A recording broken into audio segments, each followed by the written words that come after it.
Hi, I have been beset lately by hundreds of comments left by Craig fans, at least one of them, on two of my videos about Craig. I will leave the links in the below bar.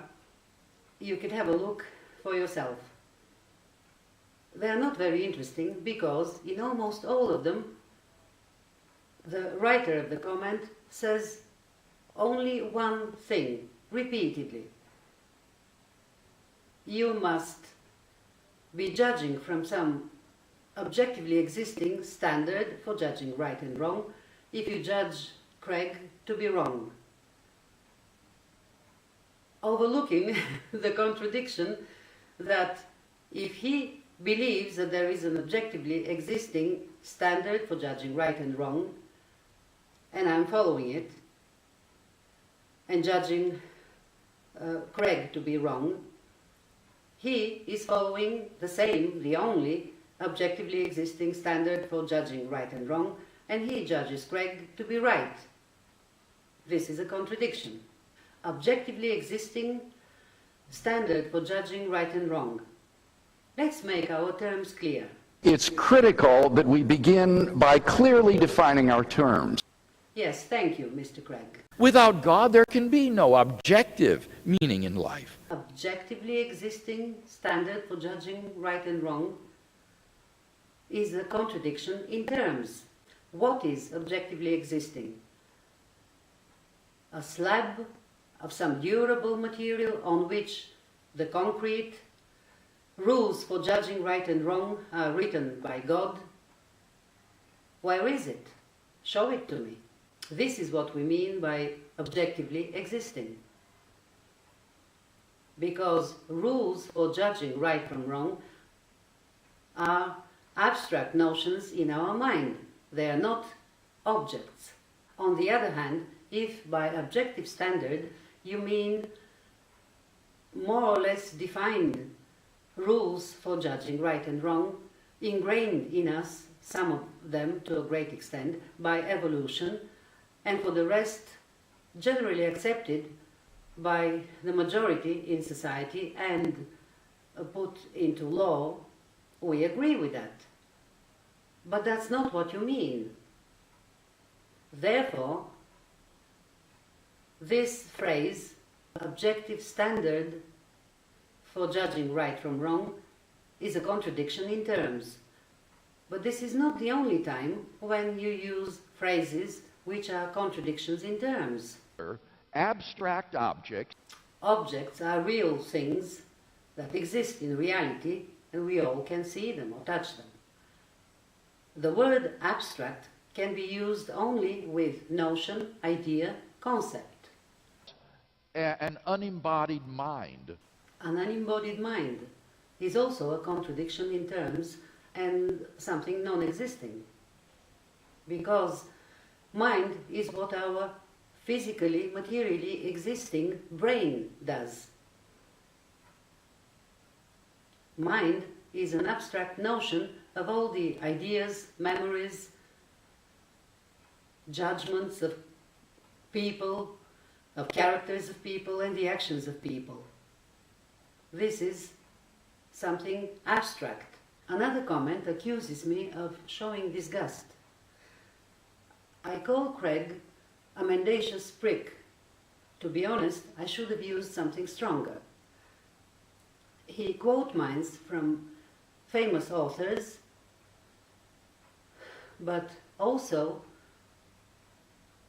he is not objective. Because what do we mean when we say that somebody is objective in a debate or in an argument? First, that he is not emotionally biased. Second, that he considers really existing things. And third, that he considers both sides of the arguments. He is in a neutral position. Craig is none of the three. First, is he emotional?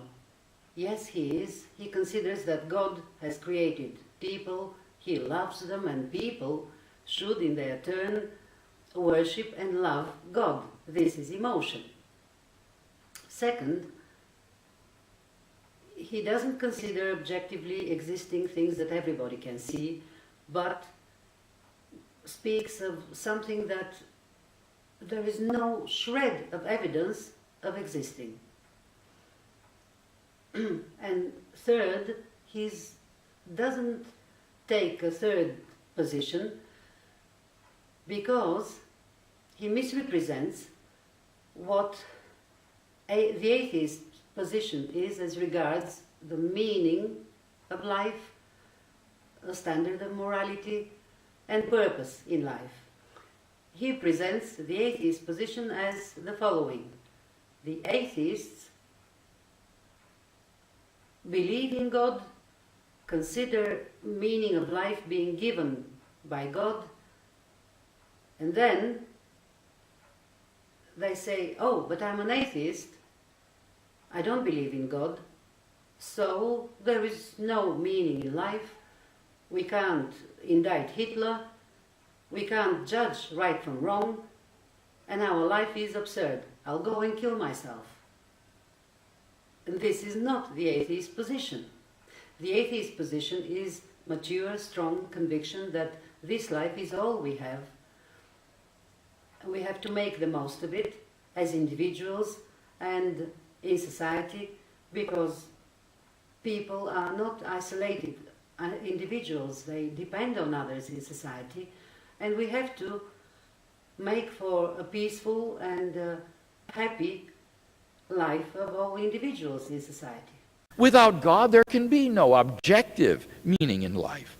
All this about the big word if that Craig uses all the time.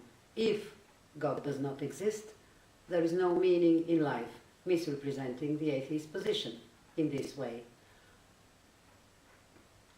In this lecture, he not only quotes minds from famous authors to support his position, but uses an emotional ploy relating a story from a concentration camp about a woman who had to kill her baby to save herself, because otherwise they would both be dead. This is a very emotional story. The horror of an atheistic universe was brought home to me powerfully a few years ago through a BBC television documentary called The Gathering. It featured interviews with survivors of the Holocaust. I don't see his point, because doesn't he know that it was people, not God, who defeated Hitler and convicted the Nazis, hanged some of them?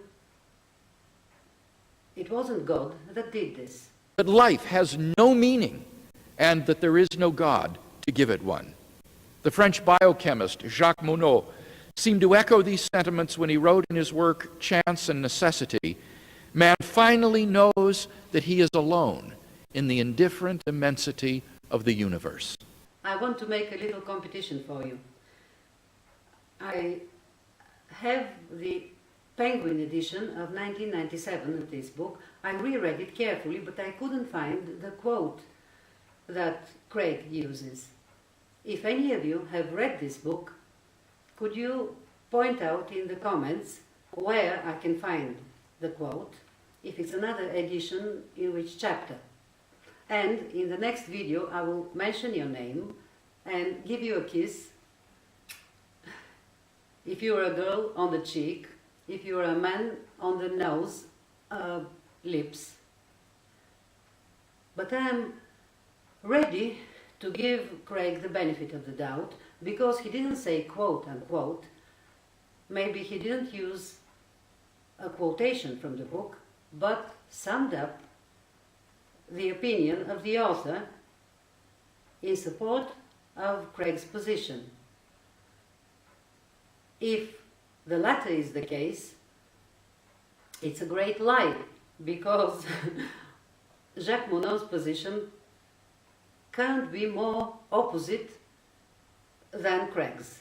In fact, by doing this, Craig reveals his Achilles heel, because Jacques Monod in this book shows that his opinion is not only contrary to Craig's, but he gives a warning against Craig's way of thinking as deleterious for society.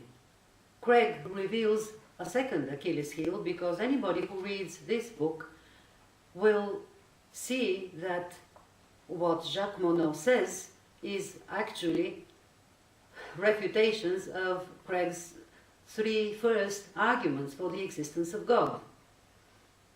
The first cause, the fine-tuning argument, and objective standard for judging right from wrong.